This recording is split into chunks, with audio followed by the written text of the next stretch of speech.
Aprendo en Casa, un programa del Ministerio de Educación.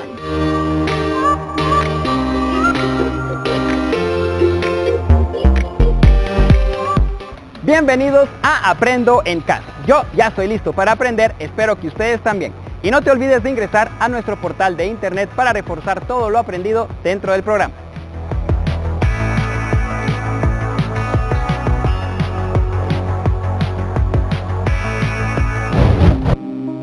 Hola, mi nombre es José Wilfredo Sirín Aguilar y el día de hoy vamos a seguir trabajando con el tema de trigonometría en nuestra área de matemáticas. Vamos a darle solución a una ecuación trigonométrica. Vamos a hacer tres. Vamos a ir de la más fácil a la más difícil. Y vamos a comenzar recordando que una ecuación es una igualdad. Entonces vamos a comenzar con esta ecuación o esta igualdad. 2 por seno de teta es igual a 1. Vamos a trabajar de la misma forma en que hemos dado solución a las ecuaciones lineales. En este caso vamos a utilizar, recordando que 2 está multiplicando el argumento trigonométrico. Vamos a utilizar entonces seno de teta es igual a 1 medio, porque está multiplicando y pasamos a dividir. El seno de teta entonces es todavía una incógnita, y la incógnita es este valor del ángulo. El seno de teta no es la solución. La solución es el ángulo teta. ¿Qué hacemos para poder trabajar con este ángulo? Lo pasamos del otro lado haciendo el arcoseno o el seno inverso, el seno a la menos 1 de ese valor 1 medio que teníamos. Y entonces vamos a usar nuestra calculadora y vamos a tener una respuesta. Vamos a trabajar de esta manera a fin de avanzar y ver qué sucede. Vamos a usar una tecla Shift de nuestra calculadora y vamos a pulsar el botón que dice seno o que dice sin, y vamos a colocar preferentemente un paréntesis. Colocamos 1 dividido 2, el valor del 1 medio sigue siendo la incógnita que vamos a resolver, el paréntesis y nuestra tecla igual. Entonces vamos a tener una respuesta que es de 30 grados. Y así de fácil vamos a encontrar un valor que es el valor del ángulo, que es la incógnita que teníamos en nuestra ecuación. Y si se recuerdan, eso es lo que se hace en las ecuaciones, encontrar o despejar incógnitas. En esta parte tenemos una ecuación más larga. Tenemos 2 ángulos o 2 elementos angulares de funciones trigonométricas y tenemos una igualdad de raíz de 3. Entonces vamos a seguir recordando que el 5 multiplica el argumento de la función trigonométrica y el 2 multiplica, el menos 2 está multiplicando a la función trigonométrica tangente. Como son de la misma expresión, podemos hacer lo siguiente: 5 menos 2, 5 menos 2, 3, por tangente del ángulo igual a raíz de 3. Vemos ahora que seguimos encontrando la multiplicación del argumento de la función por el número 3. Podemos despejarlo y dejar el argumento de la función solita. Tangente de teta es igual a raíz de 3 dividido 3. Y volvemos a hacer lo mismo que hicimos en el ejemplo anterior. Usamos nuestra calculadora, presionamos nuestra tecla Shift y nuestro ángulo, en este caso que vamos a invertir, colocamos el paréntesis, el raíz de 3 dividido 3 y nuevamente el ángulo. Con esto estamos haciendo lo que hicimos en el ejemplo anterior. El ángulo queda solo, el tangente es tangente inverso de raíz de 3 sobre 3. Y entonces vamos a encontrar un ángulo que les invito a hacerlo en casa. Me va a dar un valor de 30 grados, casualmente. Estas ecuaciones, aunque tengan los mismos resultados, están operándose de maneras muy similares. Vemos que esta tiene otro grado de dificultad, a diferencia de esta, pues tiene dos argumentos.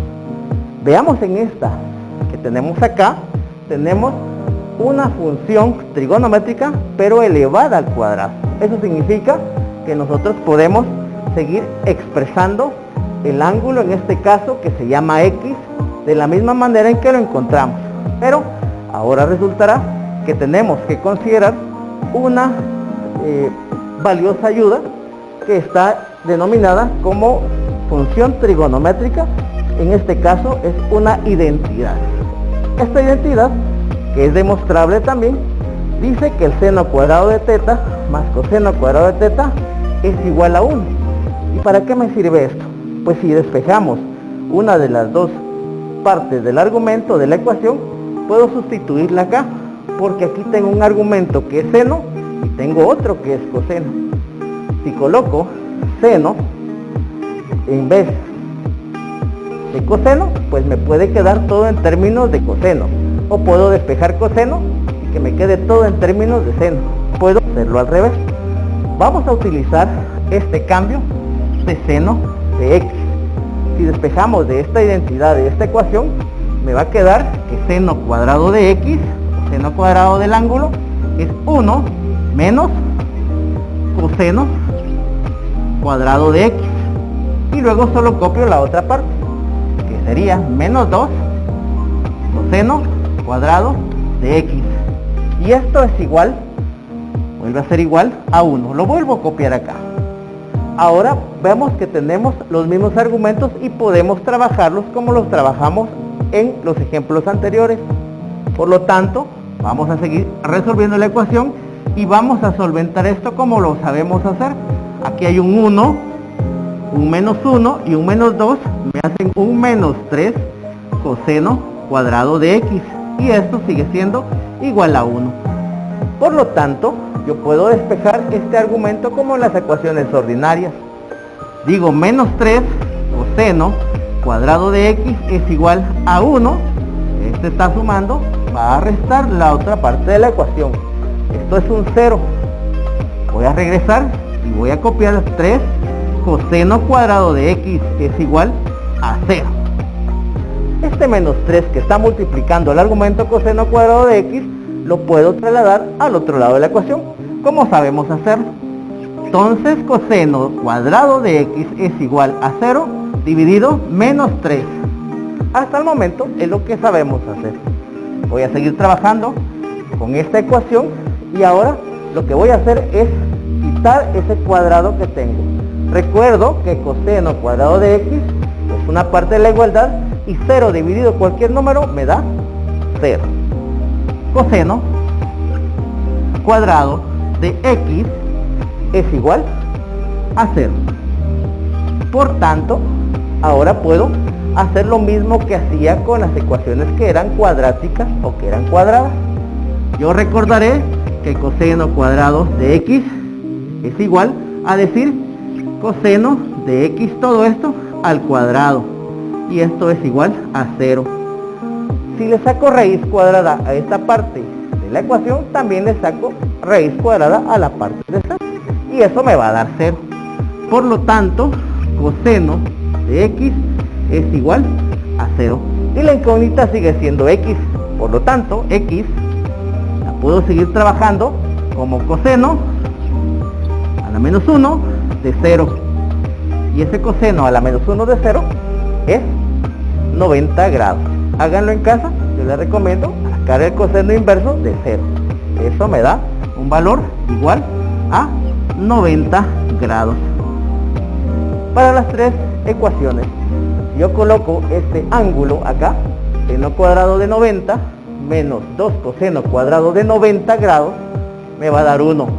Así como en este ejemplo, ese coseno, esa tangente y ese ángulo se volvió 30 grados, 5 por tangente de 30 grados menos 2 por tangente de 30 grados, me va a dar una raíz igual a la de menos 3, a la de 3, y en este caso, ese ángulo de 30 grados es 2 por seno de 30 grados, y me va a dar el valor de 1.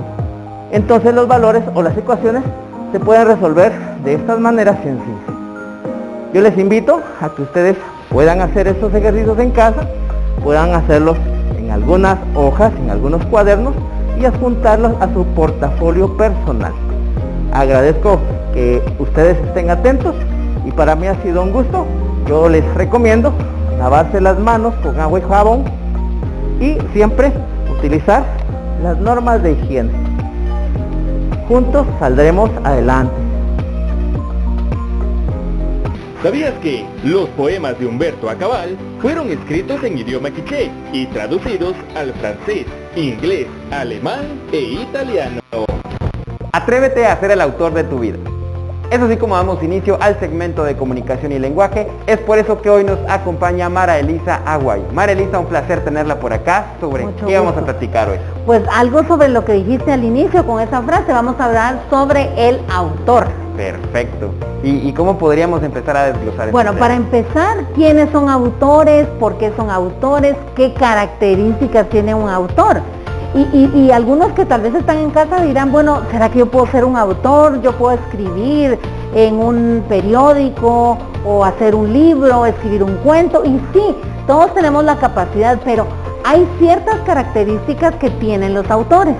Cuando nosotros leemos ciertas obras, entonces ahí vamos identificando las características que tienen ellos. Por ejemplo, cómo escriben, qué vocabulario utilizan, etcétera. Pero antes de mencionar eso, yo les traigo una lista de autores, porque estamos ya para alumnos, por ejemplo, de tercero básico que ven ya una literatura universal, pues vamos ampliando el repertorio de nombres de autores. Por ejemplo, tenemos a Pablo Neruda, tenemos a Lope de Vega, Jorge Luis Borges, Miguel de Cervantes. Ahora, hay uno también muy importante para Guatemala, que es Miguel Ángel Asturias. Por supuesto, sí. Y lo bueno es que con estas características y diferentes autores, pues se puede adaptar al gusto de las personas para poder ir adquiriendo ese hábito, si aún no lo tiene, el de la lectura también, ¿verdad? Y eso que tú mencionas es excelente porque uno ya va conociendo específicamente al autor. Por ejemplo, hablemos un poquito de Miguel Ángel Asturias, que es el que podemos traer en contexto porque es el que conocemos más, porque es de Guatemala. Cuando nosotros vemos sus obras podemos notar que Miguel Ángel Asturias vivió en una época, por ejemplo, de la política de Guatemala muy particular. Entonces, cuando él escribía, él estaba expresando sus pensamientos, sus sentimientos conforme a lo que sucedía en esa época. Y también dejó plasmada en sus obras mucho de la comunicación oral que se ha transmitido de generación en generación. Entonces, ahí podemos ver específicamente. Ahora, cuando hablamos en general de autores, tenemos que tomar en cuenta, por ejemplo, el país de donde es el autor, qué contexto cultural, político, social lo ha rodeado cuando él ha escrito, incluso en qué época nació o en qué época escribía de la historia. Por ejemplo, si hablamos de José Mía y Vidaurre, que escribió la historia de un Pepe, es totalmente diferente a cómo escribió Miguel Ángel Asturias. Son épocas totalmente diferentes y entonces nos van a dar incluso un vocabulario diferente. Porque, por ejemplo, José Mía y Vidaurre, que escribió la historia de un Pepe, fue en la época del romanticismo, de la literatura del romanticismo. Entonces él escribía de una manera muy propia de las características de esa literatura. Entonces ya si vemos de la época del modernismo, etcétera, entonces vamos a ir viendo diferentes momentos del autor. Ahora, otro punto importante es la experiencia previa que tiene un autor al escribir. Porque cuando yo escribo, no solamente plasmo mis sentimientos, mis pensamientos, sino también todo eso que tengo atrás de conocimiento. Entonces eso es importante. Y plasmarlo en una obra, ¿verdad? Exacto, entonces cuando nosotros leemos, ahí nos estamos dando cuenta. Incluso, por ejemplo, si alguien va a escribir en esta época, en el 2020, y van a pasar unos 40 años, 50 años después, mucho de lo que el autor está escribiendo va a tener mucho que ver con lo que ahora está viviendo nuestro país. Claro, siempre los autores de alguna manera describen o se identifican con lo que están viviendo actualmente, o si bien no son ellos, pues alguien que está cercano, ¿verdad? Entonces esas experiencias pues son las que lo va entrando a uno en la época en la que pues se escribió dicho libro, ¿verdad? Exacto, y hay ciertas características que hacen diferente a un autor del otro. Por ejemplo, hay autores que son tan descriptivos y hay algunas personas que no les gusta leer libros con muchas descripciones. Por ejemplo, otra característica en los autores es que utilizan figuras literarias, algunos más que otros. Por ejemplo, unos usan más metáforas, más símil, más analogías, paradojas, etcétera, y otros autores no, se van así como muy directo al grano, ¿verdad? Entonces, es dependiendo cómo escribe cada autor, es así como yo me voy a identificar con él, porque eso es otra cosa. También la personalidad del autor tiene mucho que ver con mi personalidad y qué tanto yo me voy a enfocar en ese personaje. Claro, también uno como lector pues se identifica con el autor, ¿verdad? Porque como usted dice, en cierto modo, pues ellos plasman su forma de ser en un libro. Exacto. Y pues ahí también va entrando el gusto de si a mí me gusta el libro es porque el autor era así, o porque se identifica a esa personalidad que puede que tengamos en común o hayamos tenido, ¿verdad? Entonces también esa diferencia que hay entre autores que se puede adaptar. Exacto. A lo que nosotros queremos, ¿verdad? Incluso no solo nos referimos a los libros, sino también nos podemos referir a una columna del periódico, por ejemplo. Claro. ¿Verdad? Si ustedes se van a la prensa, ahí van a encontrar diferentes personas que escriben de maneras diferentes. Y hay personas que van directo al periódico a buscar a un determinado escritor, porque les gusta la manera o se identifican con la manera como la que él escribe. O tal vez opinan de forma similar, Exacto. ¿verdad? Y es por eso que les gusta leer ese tipo de textos también. Exacto, ¿verdad? Entonces cuando nosotros vamos a analizar un texto, tenemos que tomar en cuenta todas estas características del autor para que el mensaje llegue a mí de la manera que el autor quería, porque cuando ya me pongo a pensar el contexto social, político, económico, la época y todo lo que vivió el autor, entonces ya voy a poder comprender un poco más lo que él quería escribir. Definitivamente, y entrar en eso de poder no entender simplemente lo que está escrito textualmente, ¿verdad? Sino que muchas veces los autores nos van a entender la época, la intención, las emociones y todo. Exacto. Eso, ¿verdad? Entonces, tratar de analizar un poco más a profundidad el texto y así pues poder ir adaptándose a la ideología que posiblemente el autor quiera dar, ¿verdad? Es como quien dice leer entre líneas. Ajá, eso claro. Es importante. Entonces yo creo que ahí estaríamos explicando bien cuáles son las características de un autor y cómo hacer yo para poder identificar las características y cómo poder inclinarme a un determinado autor. Definitivamente, María Elisa, muchísimas gracias. Ya por último, yo la invito por favor, porque al igual que nosotros, ustedes en casa recuerden lavarse las manos constantemente, traten de mantener una buena higiene, tratemos de prevenir cualquier complicación ante esta situación. María Elisa, ¿alguna última recomendación que usted le quiera dar a las personas que están en casa? Bueno, que siempre traten de escribir, que todos tenemos un autor interno y solo es de agarrar la pluma y el papel y echar a andar. Perfecto, María Elisa, muchísimas gracias. Es así como llegamos al final del segmento de comunicación y lenguaje. Y como bien decía María Elisa, pierdan el miedo a ser los autores de su vida. Seguimos con más de tu programa Aprendo en Casa.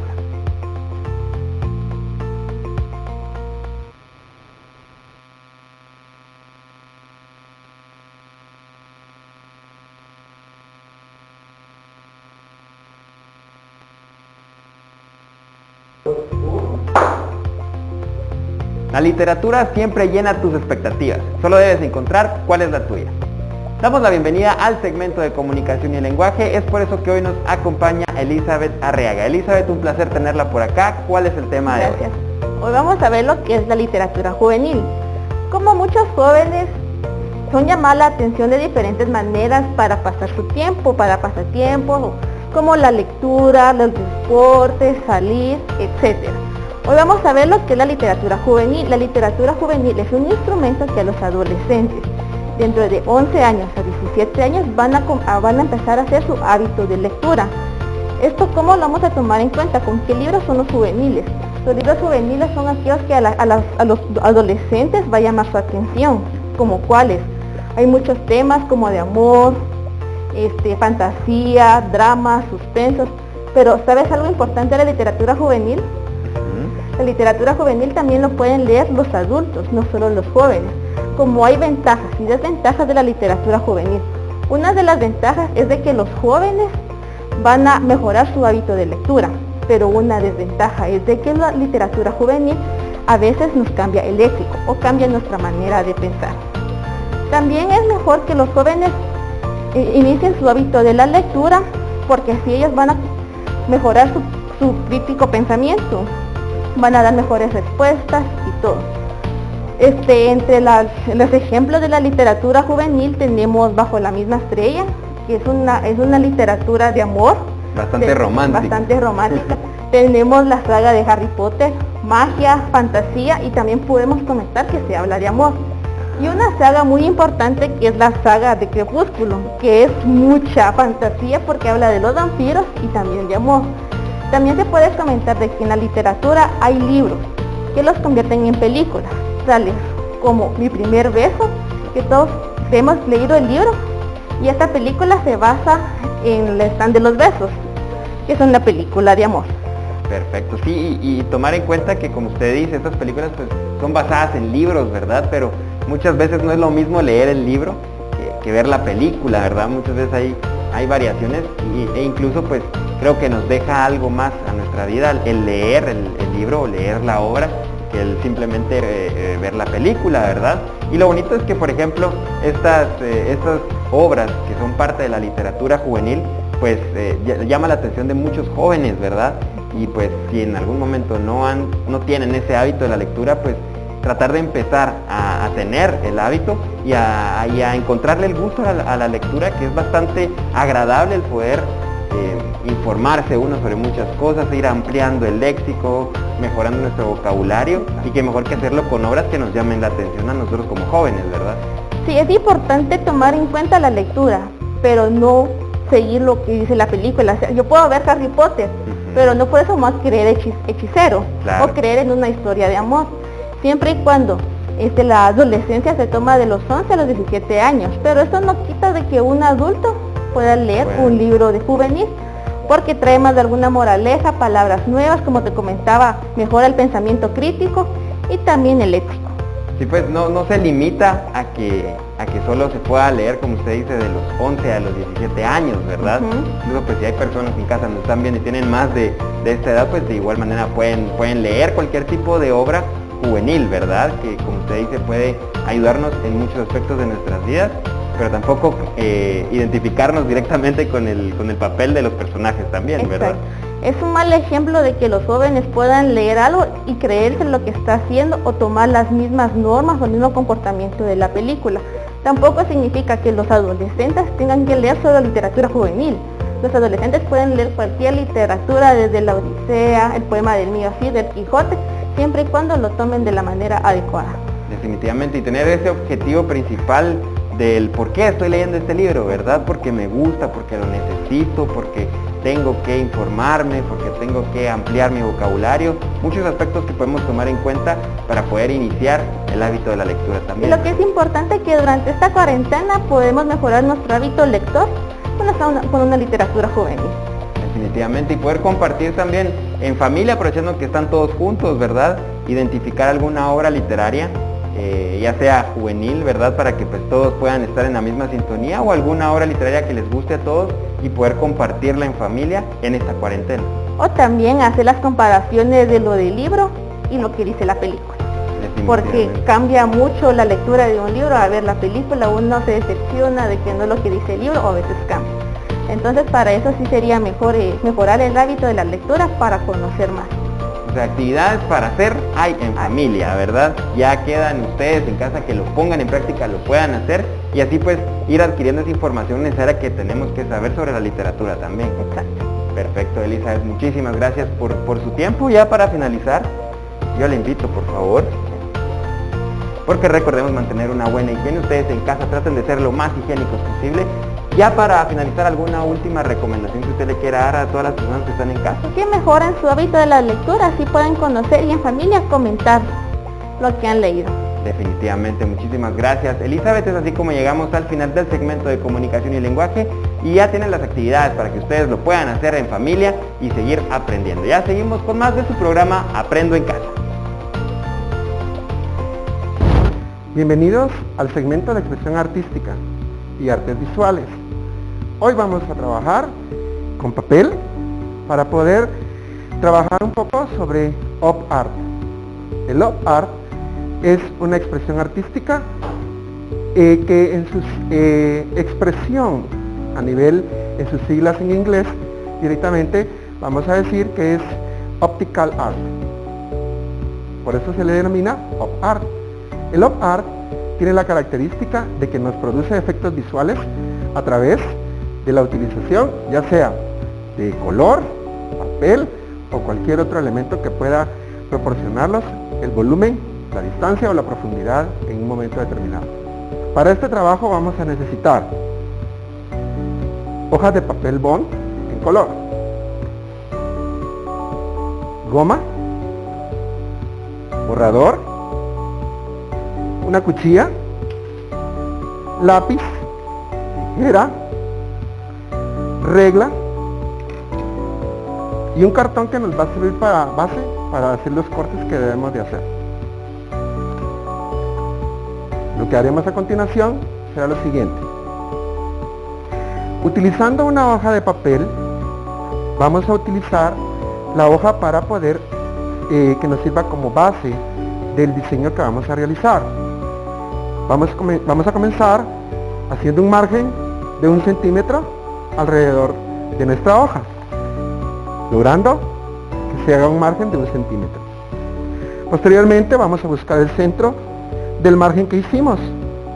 En este caso vamos a medir de extremo a extremo para encontrar exactamente la mitad de donde queremos comenzar, tanto en la forma vertical como horizontal. Voy a tener trazo,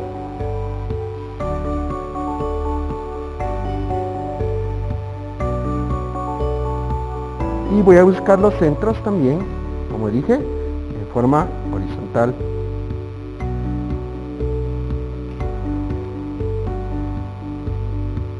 Ok. Y lo trazamos también. Este centro nos va a servir para tener exactamente la mitad de donde van a partir las líneas que vamos a utilizar de los otros colores. Luego voy a trazar directamente en cada una de ellas o en cada lado. Por ejemplo, voy a medir medio centímetro, 1, 1,5, 2, 2,5 y así sucesivamente. Y de igual manera voy a hacerlo en el otro lado para tener la misma característica que quiero lograr. Entonces comienzo midiendo medio, medio y medio, 1 centímetro, 1 centímetro. Lo mismo hago en la parte de abajo, medio, 1, medio, 1. Trazo las primeras líneas, ¿verdad? Trazo aquí la de 1 la de medio centímetro, 1 de nuevo la de medio centímetro, 1 la de 1 centímetro, y sigo marcando 2, 2,5, 3, hasta concluir en ambos extremos. Al final deben de quedar nuestras líneas marcadas en cada una de ellas, en cada lado, de acuerdo a las medidas que estamos tomando. Después de haber tomado y marcado cada una de las medidas, vamos a tomar nuestra cuchilla, vamos a tomar nuestro cartón y vamos a cizar cada una de ellas de esta manera, como lo hicimos con el lápiz. Hago el trazo como que estuviera marcando con el lápiz las líneas que marcamos y las voy a ir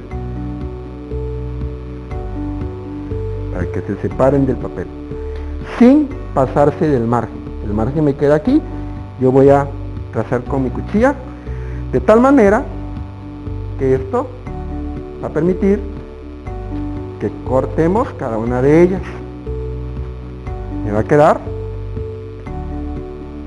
ya cizado el trabajo.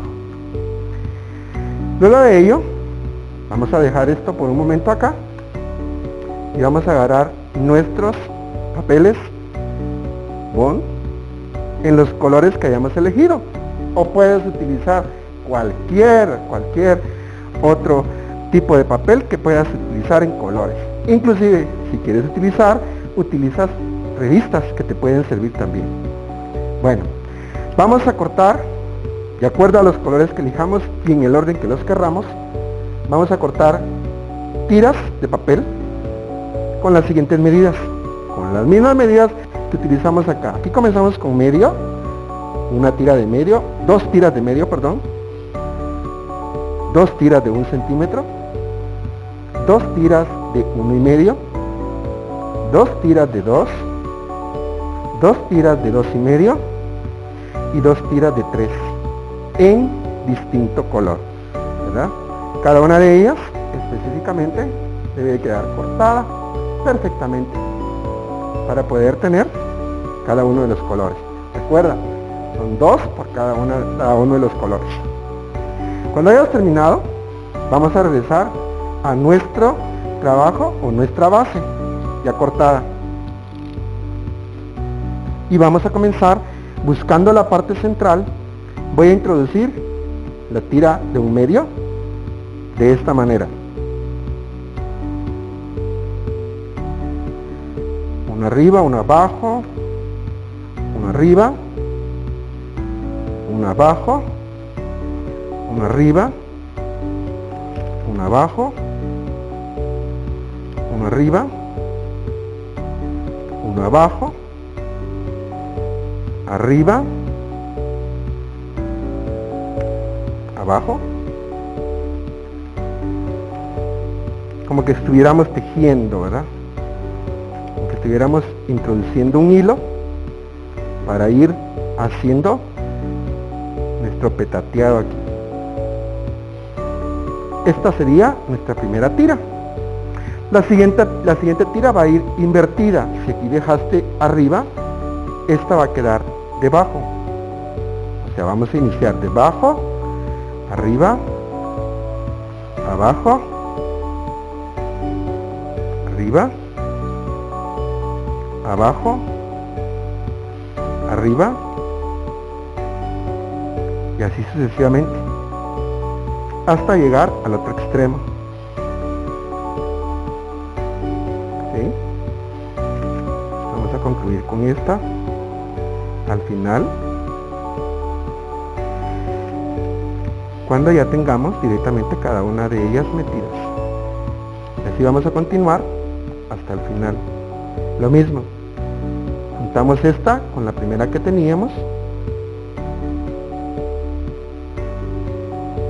para que cada una de ellas quede muy bien pegada. Si es necesario, puedes agregar goma en los extremos y pegarlas, aunque yo te recomiendo que lo hagas hasta el final. Con cada una de las tiras vamos a hacer el mismo proceso, de tal manera que podamos lograr el efecto de petateado que llevamos aquí, ¿verdad? Cada una de ellas debes de introducirla de acuerdo al tamaño que ya habíamos designado. Nuestro trabajo va a tener esta forma. Vamos a poner este por aquí. Y va a tener, como te digo, tienes que tener del más pequeño al más grande.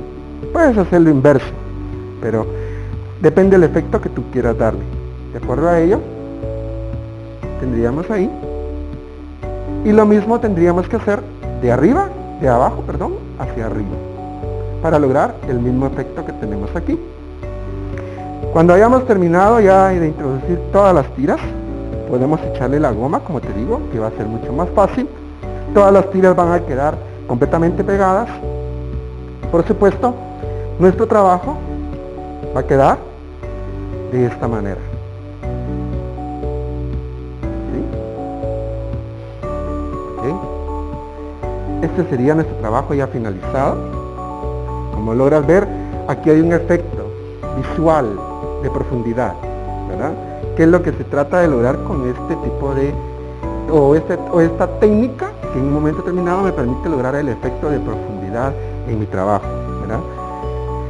Si no quieres trabajar líneas rectas, puedes trabajar líneas onduladas. también de la misma manera. ¿Sí? Con ondulaciones puedes también lograr el mismo efecto, siempre de profundidad, e inclusive la línea ondulada me permite directamente lograr un efecto de movimiento, lo cual es una sensación mucho más superficial en un momento determinado, puesto que el movimiento lo van a dar las líneas onduladas. ¿Ok? Bueno, creo que el día de hoy hemos trabajado bastante arte visual. Por lo tanto, recuerda utilizar siempre tu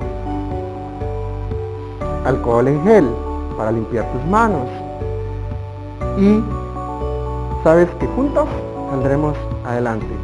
Hasta una próxima. Si vas a llorar, que sea solo de risa. Bienvenidos al segmento de apoyo psicosocial. Hoy nos acompaña Ilse de León. Ilse, un placer tenerla por acá. ¿Cuál es el tema de hoy? Muchísimas gracias por la invitación, qué gusto estar con ustedes. Hoy es el tema de la risa, los beneficios de la risa en nuestra vida. Definitivamente, es que la risa pues nos da vida, ¿verdad? Así es. ¿Qué beneficios nos trae la risa a nuestras vidas? Tiene muchísimos beneficios. Uno es, ayuda a eliminar el estrés, ¿verdad? Entonces eso ayuda un montón a que el estrés disminuya. ¿Por qué? Porque se libera endorfina. La endorfina la libera el cerebro, ¿verdad? Y es la que nos produce a nosotros esa sensación de bienestar y de salud. También ayuda a que nuestro cuerpo reciba el doble de oxígeno, ¿verdad? Porque cada vez que nos reímos, y más si esa carcajada, necesitamos como que inhalar más oxígeno y podernos, y no ahogarnos, ¿verdad? Entonces se recibe el doble de oxigenación, nuestra piel también recibe ese oxígeno. También para los que nos cuesta un poquito bajar de peso, ¿verdad? Se ejercitan los músculos del estómago, algunos que solo se ejercitan por medio de la risa. Entonces ayuda también, ¿verdad?, a que estos músculos siempre estén ejercitándose. También tenemos la ventaja de que al liberarse esa endorfina y al sentirnos nosotros bien, se produce un cansancio, pero es un cansancio sano. Entonces ese cansancio nos hace también poder enfrentar el insomnio. Entonces ya podemos dormir mejor y hay bienestar, hay alegría, ¿verdad? Entonces nosotros nos sentimos bien. Qué diferente es poder tener una tarde, ¿verdad?, de risas, de carcajadas con nuestras familias, y vamos a ver bienestar, todo el entorno cambia. Empezamos a ver que podemos solucionar los diferentes problemas, nuestra creatividad también aumenta. Entonces son muchísimos beneficios los de la risa. Claro, y bastante importante el poderlo hacer en familia, ¿verdad? Porque muchas veces pues tal vez un integrante de nuestra familia pues tiene ese estrés de la situación, de trabajo y muchos aspectos que pueden influir de manera negativa. Sin embargo, pues si el resto de la familia pues contagia, porque la risa es bastante contagiosa también, ¿verdad? Tratar de contagiarla, y si yo estoy alegre, estoy feliz, estoy riéndome a cada rato, pues hacerlo también, ¿verdad? Tratar de contagiar esa buena vibra que uno puede transmitir a las personas, y más hacerlo también ahorita en familia, ¿verdad? Así es. Es muy importante lo que decías de trabajarlo con la familia. Hay muchas actividades que podemos hacer. Uno que es muy fácil, ¿verdad? Y para quienes cuenten con este juego, el de la mímica. No hay lenguaje, no hay palabras, entonces son solo gestos, movimientos del cuerpo, y esto desde ya, o sea, desde que te paras enfrente de una persona y empezás a medio moverte, genera risa, ¿verdad? Claro. Tanto para quien lo está viendo, como y empezás, ¿verdad? El cerebro te empieza a funcionar y a decir, bueno, tal vez me está queriendo decir esto, y lo que decís nada que ver con lo que está queriendo dar a entender la otra persona, entonces él también se ríe, ¿verdad? Entonces se da este momento de risa y de pasarla bien. Claro, y también saber que a veces pues uno tiene que también saber el momento en los cuales pues uno puede reírse a carcajadas y cuando no, ¿verdad? Hay que también tratar de diferenciar esos momentos o esas situaciones en las cuales pues no podemos matarnos de la risa, ¿verdad? Sin embargo, pues eso no nos quita el que podamos cargar una felicidad encima y tratar de transmitirlo a los demás, y más en estos momentos también, ¿verdad? Así es, mencionaste un punto muy importante, y es la empatía, ¿verdad? Yo no puedo estar en un lugar donde quizá hay una persona enferma o se está viviendo una situación difícil y empezarme a reír a carcajadas, ¿verdad? Porque tampoco, ¿verdad? Yo debo también conocer el sentimiento de las demás personas, ¿verdad? Y lo que ellas están viviendo. Pero sí puedo tratar, ¿verdad?, de transmitir esa tranquilidad y esa paz, ¿verdad? Entonces, también contribuyo al bienestar de las otras personas. Esto no quiere decir de que no puedo mencionar algo chistoso, lo puedo hacer. Incluso eso va a ayudar a que la otra persona se sienta mejor, ¿verdad? Y Claro. por un momento salga de esa situación difícil que está viviendo. Entonces, puede ser, pero no exagerar, ¿verdad? Como estar en un momento de familia o de amigos donde no hay problemas, y si los hay, nos va a servir para ayudar a liberar ese estrés que estamos viviendo. Definitivamente, y es que es bastante importante el poder tener una sincronización con la familia, ¿verdad? Por decirlo así, porque pues sabemos que el estado de ánimo es constante, ¿verdad? Y un día nos podemos sentir súper alegres, al otro día nos sentimos estresados, al otro enojados y así. Pero lo importante es que siempre esté esa unión de familia, y lo que usted mencionaba, la empatía, me parece algo sumamente interesante, el poder ponerse en los zapatos de los demás y el tratar de cómo quisiera que las personas reaccionaran conmigo si yo estuviera en ese lugar, ¿verdad? Y tratar así pues de llevar la alegría, la felicidad y mantenernos todos felices, sonriendo y alegres siempre en casa, ¿verdad? Así es. Definitivamente, muchísimas gracias. Ilse, ya para finalizar, yo le invito, por favor, Gracias. porque recordemos mantener una buena higiene ustedes en casa, recuerden lavarse las manos constantemente, traten de evitar cualquier complicación ante esta pandemia. Ilse, ¿alguna última recomendación que usted le quiera dar a todas las personas que están en casa? Ríase, enfrente las situaciones que estamos viviendo, pero no olvide, sonreír beneficia a nuestro cuerpo y a nuestra salud mental. Claro, y ahora pues si tenemos la mascarilla podemos sonreír con los ojos, ¿verdad? Sí. Es lo que nos toca, pero es así como llegamos al final del segmento de apoyo psicosocial, y ustedes por favor quédense en casa, sonrían y recuerden que juntos saldremos adelante. Bienvenidos al segmento de Ciencias Naturales. Hoy nos acompaña el profesor Eduardo Gordillo para aprender un poco más sobre el cuerpo humano. Profe, es un gusto tenerlo aquí. Cuéntenos qué vamos a platicar. Muchas gracias, Claudia.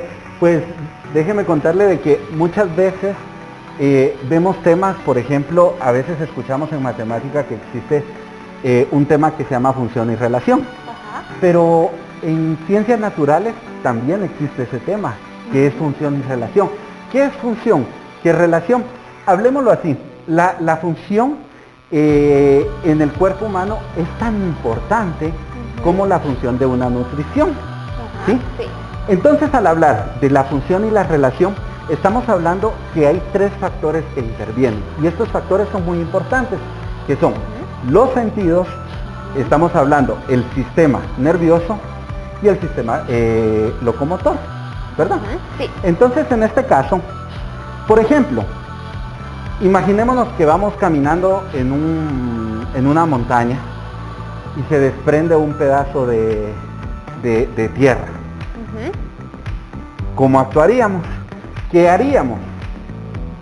Esa es una pregunta, o muchas veces cualquier situación que pueda pasar en nuestra vida, nos quedamos con la duda, pero ¿cómo actuaría yo en ese momento?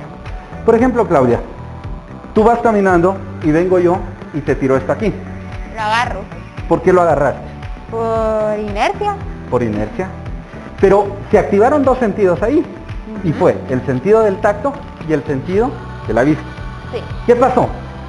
Viene esto y automáticamente se viene al cerebro, porque se activa el sistema nervioso. Y eso activa lo locomotor, por eso agarramos las cosas. Y esas son cosas muy importantes que logramos ver nosotros. Y es lo que pasa normalmente en nuestra vida. Los sentidos siempre los tenemos trabajando. Sí. Y el sistema nervioso y lo locomotor siempre está. Vamos a hacer unas actividades, si quiero que me ayuden. Vamos a poner nuestras manos así juntas. Ahora, los dedos de en medio que conocemos, vamos para adentro.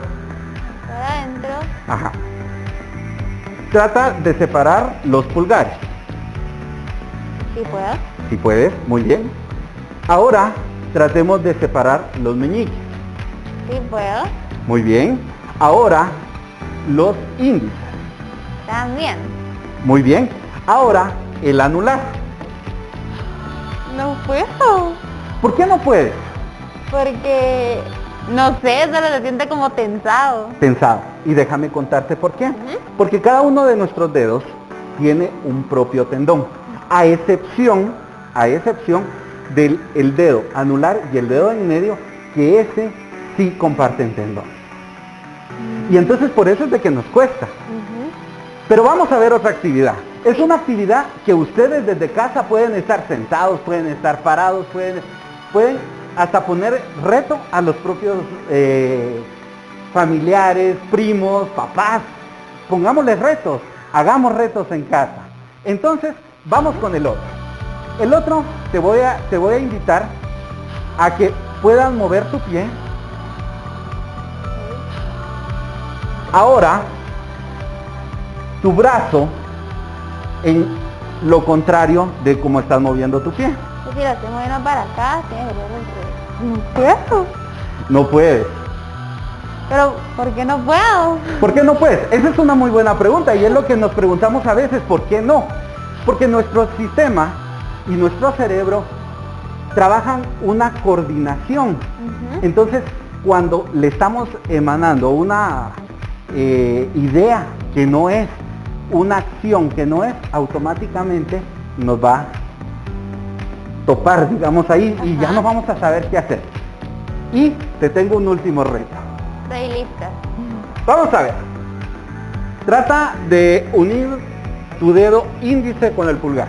Índice con pulgar. Ajá. Ahora, empuja para enfrente tu muñeca. Empujo para enfrente mi muñeca. Ajá. Si te das cuenta, cuando empujas para enfrente, hay un tendón que sale ahí. Sí. El 85% de las personas tienen ese tendón. Pero, y alguien me puede decir, ay, ¿qué va a pasar con el 15? Entonces, somos anormales, no estamos completos. Pero no. Lo que pasa es de que nosotros, no tiene mayor función de alguna manera. Pero en el momento que nosotros tengamos algún accidente, que se nos rompa un tendón, algún músculo, puede servir para reconstruir lo que se nos ha dañado en el cuerpo. Profe, qué curioso eso, ¿verdad? De que el propio cuerpo busca cómo repararse y también cómo el cerebro le manda mensajes a los ojos y a las manos para hacer las acciones que nosotros hacemos como en 2 o 3 segundos. Así es, y es por eso que debemos de tener siempre cuidado con nuestras acciones. Debemos de tener cuidado siempre con nuestra forma de pensar y actuar. Y recordemos, hoy más que nunca, que estamos en casa, debemos de aprovechar este tiempo para investigar y saber qué tanto puede hacer nuestro cuerpo por nosotros. Bueno, profe, muchas gracias por haber compartido este tema con nosotros y habernos dado diferentes actividades que podemos realizar en casa con nuestros familiares. Yo lo voy a invitar a que nos desinfectemos las manos. Muy bien, muchas gracias. Recuerden a todos en casa lavarse muy bien las manos, hacerlo constantemente y utilizar bastante agua y jabón. Profe, ¿tiene alguna última recomendación para nosotros? Que cada uno de nuestros alumnos se cuiden porque queremos verlos en nuestros salones de clase muy pronto. Muchas gracias, profe, nuevamente. Ya lo escucharon, es momento de quedarnos en casa. Y recuerden que juntos saldremos adelante.